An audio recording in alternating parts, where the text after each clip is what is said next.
The front tire dips, jerks, and thuds. Coffee spills. A curse under the breath.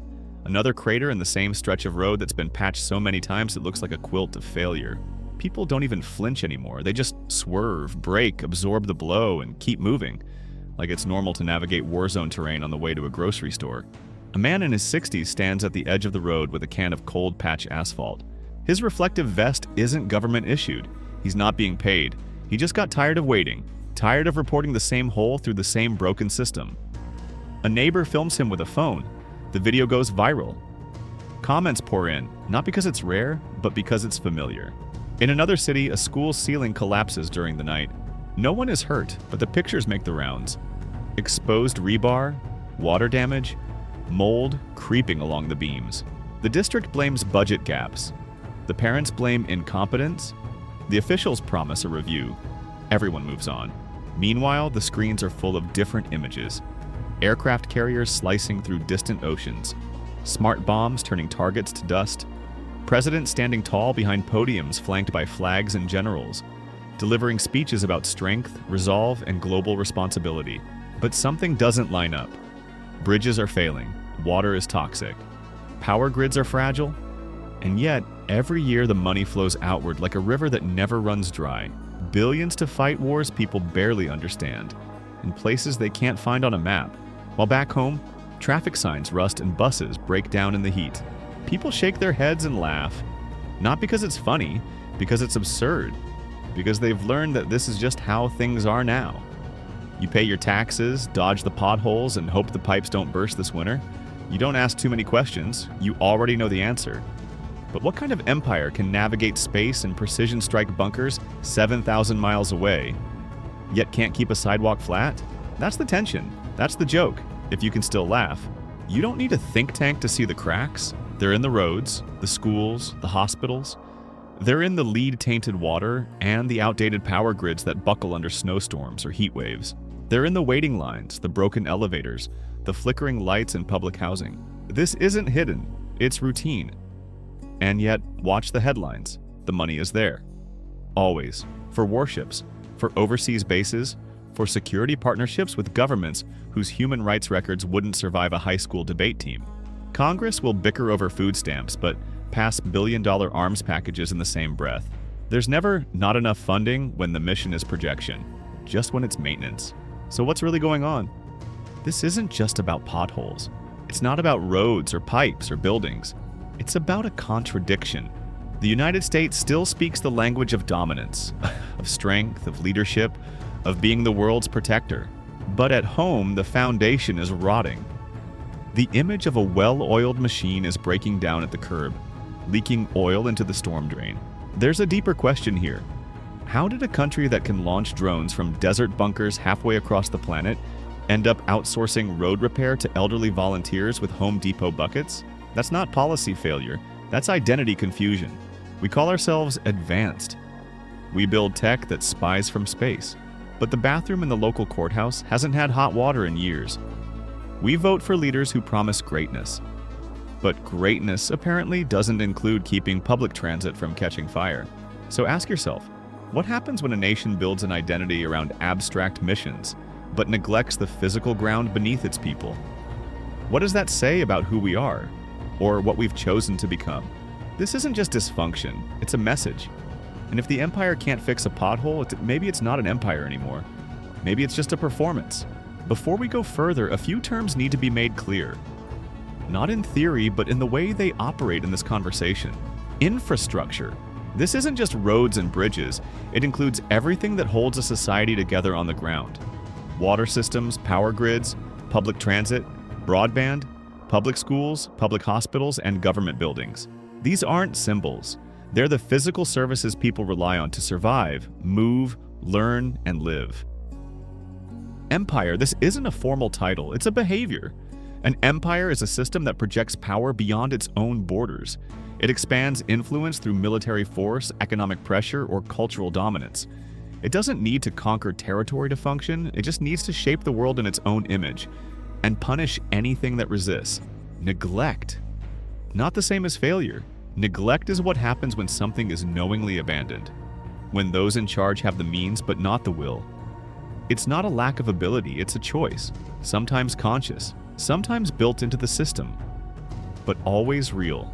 One more thing, this isn't a debate about whether the US is still the greatest or in decline. That kind of patriotism versus criticism framing misses the point. This is about priorities, about what's being funded, what's being ignored, and what that says about the nation's internal logic. We're not here to critique military spending in a vacuum. We're asking why the basics, the most obvious visible needs of daily American life, keep getting deprioritized. Why the lights flicker in the library while satellites fly overhead. That's the terrain we're on now. The roads, the bridges, the broken stuff no one wants to own. It didn't start with potholes. It started with priorities. Post-World War II, the United States emerged not just victorious, but dominant. It had the factories, the military, the dollar, and the momentum. Infrastructure wasn't an afterthought back then, it was a cornerstone. Eisenhower's interstate highway system wasn't just about mobility, it was a strategic defense measure.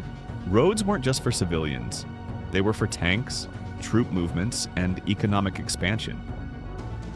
At home, New Deal projects and post-war investment built dams, schools, hospitals. The government wasn't shy about spending when it saw national strength as something physical, something shared. There was a connection between domestic welfare and global image. Strength at home reinforced strength abroad. But by the late 1960s, that began to shift. Vietnam, civil unrest, urban decline. The dream of a unified industrial America started cracking. And with that came a different mindset. Less about building, more about asserting. As the Cold War deepened, funding began to shift toward military dominance. Public programs shrank. Defense budgets swelled. Infrastructure maintenance was quietly downgraded from nation building to local issue. The 80s made it cultural. Reagan didn't just cut taxes, he reframed government itself as a problem. Privatization became a virtue. Federal spending on public works was reframed as waste. The logic shifted. The private market would build the future. Government should stay out of the way. Except when it came to defense, of course, that remained sacred. Since then, the pattern has held. Each new war, each security threat, each foreign intervention is met with swift, bipartisan funding. But infrastructure bills? Those get dragged through partisan mud, slashed down, watered out, or shelved. Projects are announced with fanfare and ribbon cuttings, then stall for years because no one wants to pay the political price for a tax increase. And meanwhile, the systems age. Pipes from the 1920s.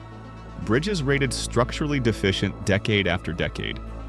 Blackouts, floods, derailments, all treated as anomalies instead of the result of sustained neglect.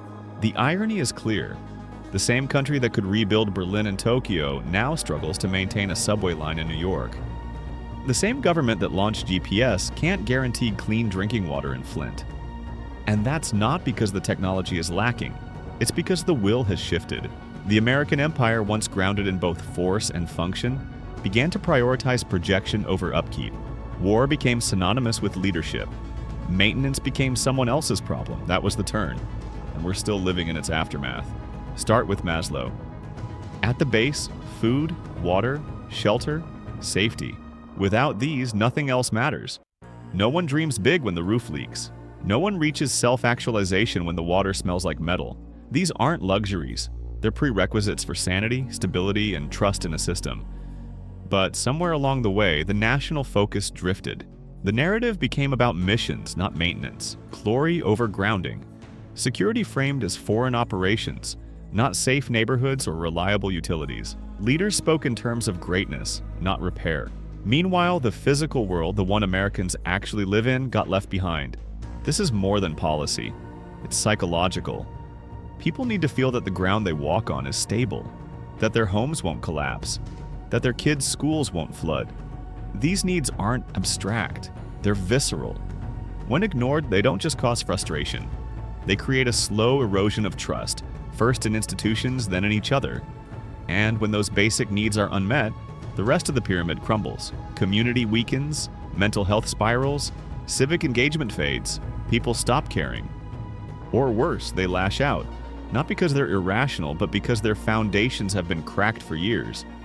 Meanwhile, the state presents itself as visionary. It speaks of innovation, future threats, global competition.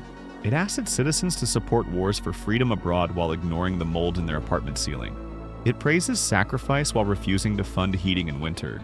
This isn't just contradictory, it's insulting. And yet, this dynamic persists because it gives the illusion of purpose. War, projection, and national missions provide a substitute for meeting real needs. They offer identity without obligation, a sense of action without the burden of maintenance. And for those in power, it's easier. Launching a campaign overseas gets more headlines than fixing a sewer line. But that substitution has a cost. You can't climb the ladder of national greatness while skipping the first rung. And right now, millions of Americans are standing on cracked concrete, wondering why their government can fund bombs but not a boiler. What we're looking at isn't just neglect, it's a failure to understand what makes people whole, what keeps a nation sane. And if that failure continues, it won't matter how strong the empire looks from the outside. Because the collapse always starts underneath. The brain filters chaos. It looks for patterns, simplifies threats, and creates shortcuts to make sense of overload. That's why a cracked sidewalk barely registers, but a terrorist headline burns itself into memory. It's not about logic, it's about salience. What feels urgent, what feels dangerous, what gets repeated. Politicians know this, so do media execs. Fear travels faster than corrosion. War footage grabs more than water leaks. So the national spotlight keeps shifting outward, toward enemies, uprisings, threats abroad, while the mundane erosion of daily infrastructure fades into background noise. This isn't an accident, it's a loop. People don't see infrastructure decay as dramatic. Leaders don't frame it as urgent. Media doesn't elevate it as a crisis. So the public adapts to dysfunction as normal. Over time, a psychological numbness sets in. Psychologists call it learned helplessness. When people stop acting, not because they don't care, but because they've seen that caring doesn't change anything. You report a pothole, nothing happens. You vote for a mayor who promises change. Nothing changes. Eventually you stop trying. You swerve, you adjust, you absorb. This creates a dangerous dissonance. On one hand, citizens are told they live in the most powerful country in the world. On the other, they see collapsing overpasses and underfunded schools. The contradiction doesn't create revolt. It creates apathy. And apathy is fertile ground for control because numb people don't resist. They comply. Quietly, bitterly, but consistently. Add to that the emotional exhaustion of scarcity. When everything feels broken, healthcare, housing, public transport, people stop thinking systemically. They start thinking in silos. My block, my job, my problem. This fragmentation weakens collective pressure. It breaks momentum. It keeps people isolated, reactive, and easy to pacify with symbolism or blame. And so the illusion persists. Not because people are stupid, but because they're overloaded. Their attention is hijacked by outrage, their mental energy is drained by survival, and their belief in real change is quietly strangled by decades of disappointment. This isn't just decay, it's engineered disconnection, and the longer it runs, the harder it becomes to see the whole. From the top down, the American story glorifies ambition, not maintenance. You're taught to build, conquer, innovate, but rarely to care for what's already there. The culture treats upkeep like stagnation, as if fixing things means you're falling behind, as if infrastructure belongs to the past, not the future. Schools play a role in this. Civic education, when it still exists, often skips over how public systems actually function. You might learn how a bill becomes law, but not why your city can't fund both a new football field and a mold-free cafeteria. You memorize national symbols, not budget allocations. So people grow up patriotic but unaware, trained to honor the flag but ignore the pipes. The media helps shape this blindness. Local infrastructure stories don't go viral. Broken water mains don't make primetime unless they explode. Decay is boring, it's slow, it doesn't sell ads. But the collapse of a foreign regime? That's cinematic. That's easy to frame. So stories tilt outward, and domestic erosion is edited out of the national narrative. Then there's government itself. Bureaucracy spreads blame. Agencies pass responsibility. Politicians campaign on vague promises, then deflect once elected. Funding gets blocked not because the need is unclear, but because broken systems benefit certain players. contractors, consultants, insurers, and those who profit off privatized dysfunction. Religious and moral narratives often reinforce this passivity. Suffering becomes personal. Charity replaces policy. People are told to pray for the homeless, not question why homelessness exists in one of the richest nations on earth. You're expected to serve soup, not demand housing. To be kind, not confront systemic negligence. Even language matters. We don't say the government failed to maintain the power grid. We say a storm knocked out the lights. Naturalizing dysfunction masks its authors. It turns designed neglect into fate. That's how culture insulates power, from blame, from accountability, from scrutiny. And across all of it, race and class decide which communities get patched and which get ignored. Wealthy areas get faster repairs. Poorer ones get studied. This isn't about resources. It's about value. Whose comfort matters. Whose suffering is optional. These aren't isolated failures, they're patterns. Reinforced by schools, media, politics, and culture. Patterns that normalize the absurd and sanctify the broken. America calls itself the land of opportunity, but much of that land is crumbling. It celebrates freedom while residents boil water under government-issued advisories. It lectures the world on governance while traffic lights blink out in its own capital during a summer storm. The contradiction isn't subtle, it's structural. A nation that funds billion-dollar fighter jets can't guarantee lead-free water. That's not just ironic, it's revealing. It shows where dignity ends and theater begins. Power exists, but it's not aimed at the ground. It's aimed at the screen, the spectacle. You're told America is the most advanced society in history. But in real time, Americans crowdsource repairs, crowdfund surgeries, and organize mutual aid just to meet baseline needs. Not because they want to, because they have to. The system doesn't close the gap. It lets it widen, then blames individuals for falling in. Leadership sells war as defense and defense as virtue. But what's being defended? The schools without heat? The trains that derail? The bridges wrapped in duct tape and caution tape? When safety becomes abstract, defined in terms of distant enemies and vague missions, actual safety, the kind people live or die by, becomes negotiable. It's not that the empire is incompetent, it's that competence has been redefined. Success means projecting force, not delivering services. Winning means controlling perception, not repairing what people can touch. The streets can be shattered. The hospitals can be overwhelmed. But as long as the flag is upright and the optics are tight, the machine considers itself functional. This disconnect has moral weight. Because when a system spends more to bomb a power station overseas than to keep one running at home, it's not just failing, it's declaring its priorities out loud. And what it's saying is this: visibility matters more than vitality. The mask slips every time a disaster hits. Every time a storm tears through a grid or a pipe bursts in a school. Promises get made. Press conferences are held, but nothing fundamental changes. Because the neglect isn't accidental, it's embedded. And maybe the most dangerous part? The growing sense that this is just how it is now. That rot is normal, that potholes are permanent, that you're unpatriotic if you notice. Today, the signs are everywhere, if you're paying attention. Amtrak routes suspended because the tracks are too damaged to run. Schools canceling classes, not for snow, but for air quality. Hospitals relying on backup generators as standard procedure. Cities rationing water because the pipes are too old to trust. You don't need a think tank to see it. You just have to walk down a street in Baltimore after the rain, or ride the subway in New York during rush hour, or try to call 911 in a rural area and wait half an hour for anyone to show up. The system isn't bending, it's breaking. According to the American Society of Civil Engineers, the US gets a C- on infrastructure. Over 40,000 bridges are rated structurally deficient. Drinking water systems lose 6 billion gallons a day to leaks. Transit agencies face $176 billion in backlog just to bring systems to a state of good repair.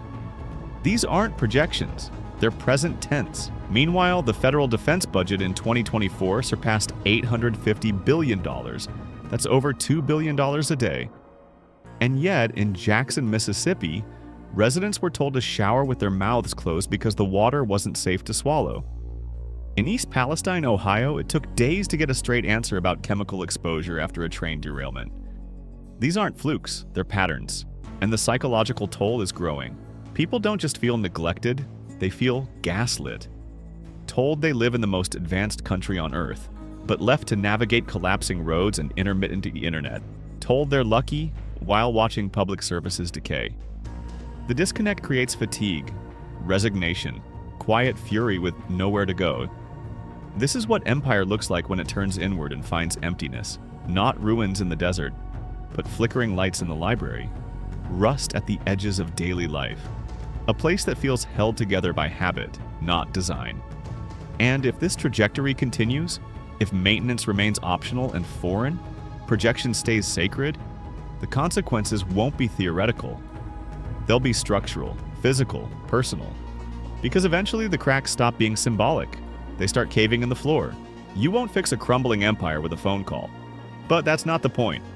The point is to stop pretending the system will save itself. It won't. The rot is upstream. But small leverage still exists at ground level. Shift your expectations. Stop waiting for federal rescue. Focus on your street, your block, your local board. The closer the power, the harder it is for it to hide. National politics runs on theater. Local systems run on participation and neglect. If no one shows up, the budgets quietly shrink. Show up. Learn the pipeline. Not water. Money. Understand how funding flows in your town. Which departments control repair budgets? Who decides when something gets fixed and when it gets shelved? Bureaucracy is designed to bore you into silence. Push through it. Find the names. Follow the trails. Ask why. Organize around the visible. People get lost in abstract causes. Keep it physical. A broken sidewalk, a toxic water report, a school closure. These are things people can touch and understand. Use them. They cut through ideology. They unite people across labels. You don't need consensus on values to agree the ceiling shouldn't collapse. This isn't about saving the system. It's about refusing to go numb. About refusing to accept a story that says bombs matter more than bridges. About remembering that decline doesn't always start with rebellion. Sometimes it starts with repair. Quiet, persistent, visible repair. No slogans, no saviors, just the slow, stubborn work of making the ground less cracked. The hole in the road doesn't care about ideology. It doesn't respond to speeches. It doesn't listen to hope. It just waits, quiet, widening, until something breaks. And maybe that's the metaphor that fits best. Not because it's clever, but because it's real, tangible, unavoidable. Every jolt of the suspension is a reminder that something beneath you was ignored too long. You feel it in your spine, not your opinion. That's where we are now. A nation still telling stories of greatness while skimming past the erosion underfoot. Still exporting power while importing silence. Still asking its people to believe in the stars while stumbling over the cracks in the pavement. So here's the question. If the empire can't fix a pothole, what exactly is it built to do? And how long can it keep pretending the potholes don't matter?